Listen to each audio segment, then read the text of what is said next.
Aký máš pocit? A ty máš aký pocit? Môj pocit ako tanečníka je, že tým, že tu dochádza k fúzii viacerých tanečných štýlov, tak je to pre mňa zároveň také niečo nové, niečo, čo som ešte možno nikdy v živote neskúšal, ale zároveň pociťujem v sebe takú radosť, že to môžeme nejako uplatniť aj v tejto praxi. Ja mám tiež pocit šťastia, radosti a hlavne takej naplnenosti, pretože to sú pre nás nové výzvy ako pre tanečníkov, čiže nás to posúva vpred. Tak a bolí ma celý človek. Tento projekt Poklady prináša inovácie v tom, že skúšame niečo nové, čo Puls v rámci svojej existencie ešte nezažil. Myslím si, že pre všetkých je to úžasná nová príležitosť vyskúšať si miešanie tých štýlov, že nie je to iba číri folklór.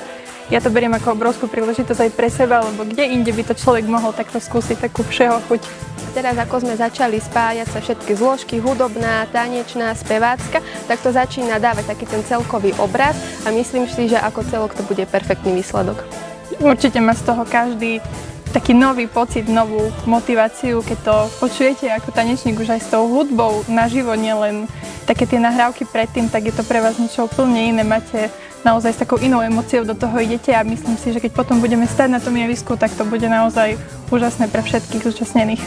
Tešíme sa na kostýmy, pretože vyskúšame niečo iné ako kroj. Sice máme trošku obavy, že či tie sukničky zvládnu všetky tie zdvíhačky a podobne, ale dúfame, že nebude vidno nič, čo netreba. Áno, určite je to niečo nové a zaujímavé pre nás. Podľa mňa pre nich to bude úplne niečo nové. Tým, že vlastne je to spojenie folklóru s modernou, tak snáď sa im to bude páčiť. Tréningový proces je taký pestrý, unávny. Nové veci, nové prvky, nové zviačky. Rôzne kamikaze s nohami. Napríklad ja sa teším z toho drum and bass spojenia, toto mne sa páči, je to také nové a je to zaujímavé, hej. Radšej tancujem niečo také, že nové a nestále dookola to isté, jak niekedy.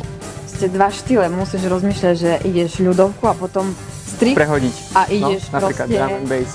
Moderný, skáče stále. Proste musíš stále byť, no. Prehadzovačka. V napätí. Myslíme si, že ľudia sa majú na čo tešiť, pretože im ponúkneme vlastne nový pohľad na spojenie toho folklóru aj s partami. Je to krásna spolupráca. Keď sa spojí dobrá partia a tanec, tak všetko bude dobré. Tak dúfam. Energia do toho a bude veľké wow pre divákov a aj pre nás. Čo si myslíte? No, v takomto štýle nás ešte nevideli. Ani my samých seba sme takto ešte nevideli, takže pre nich to bude určite niečo wow, tak ako aj pre nás je to wow. A tešíme sa vlastne potom na spätnú väzbu a potlesky.